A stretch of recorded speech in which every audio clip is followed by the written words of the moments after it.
Yo, what is going on? I'm here outside of, where am I? Farmers Market, Seaport Market in Halifax.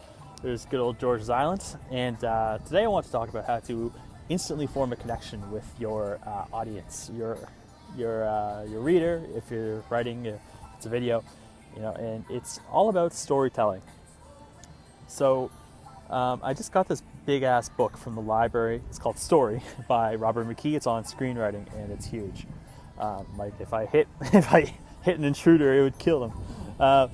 So anyway, this book, it's what Robert McKee says is a lot of writers disagree on stories, how to tell them. Where should they start? Should they start with the character, the plot, the structure of the story? Should they start with the mood or the images? And by the way, I'm going to get a bunch of tourists coming over here asking me directions anytime now, so I'm preparing myself to be rudely interrupted. But what Robert McKee says is you want to think of stories in terms of events. So if you know anything about Joseph Campbell, he wrote The Hero with a Thousand Faces, and he basically invented the hero's journey.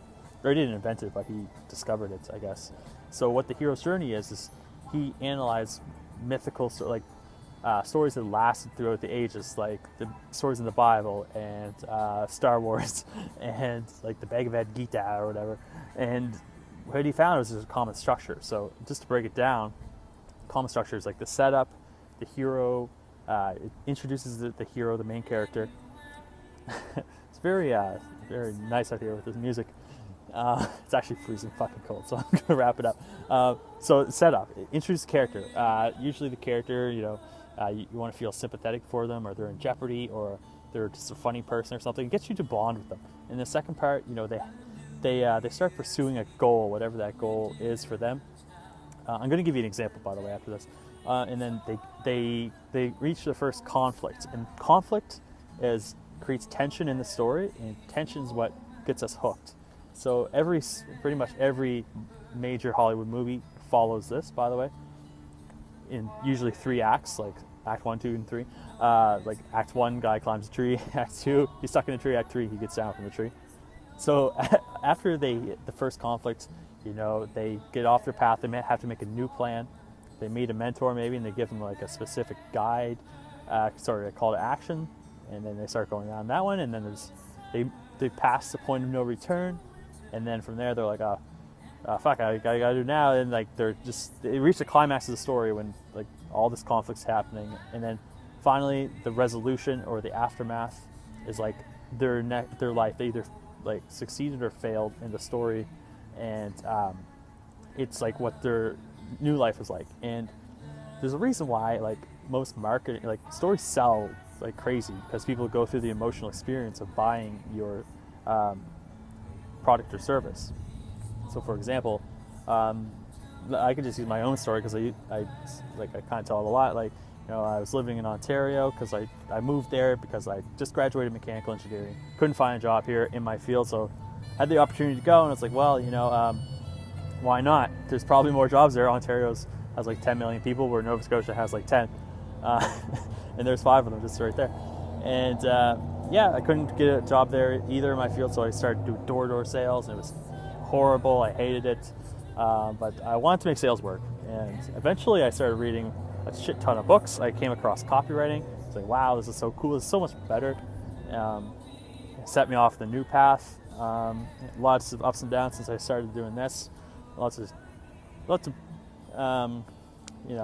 sleepless nights, but so far it turned out pretty good. As of right now, the story's not over yet, but that's just like a basic one. But the idea is going back to the point of this video is to think of them in events. So event one is I graduate school. Event 2 is I'm on pursuit for a job.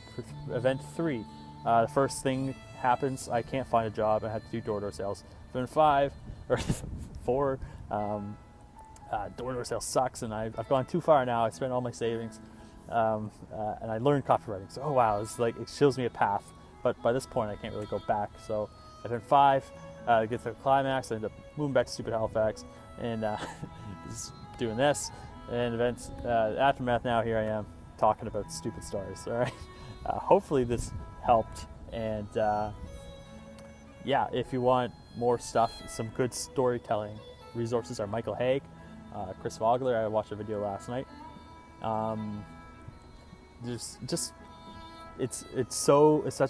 Being able to tell a good story is such a powerful thing. Just for like comedians tell stories, like Hollywood. It's just how we like to buy. If you're in sales, or like if you're selling anything and you're not using stories, you're crazy. Stories overcome objections. Stories change our beliefs. And yeah, that's all I'll say about it for now. Anyway, I'm going to leave because my fingers are starting to lose their feeling. All right, peace.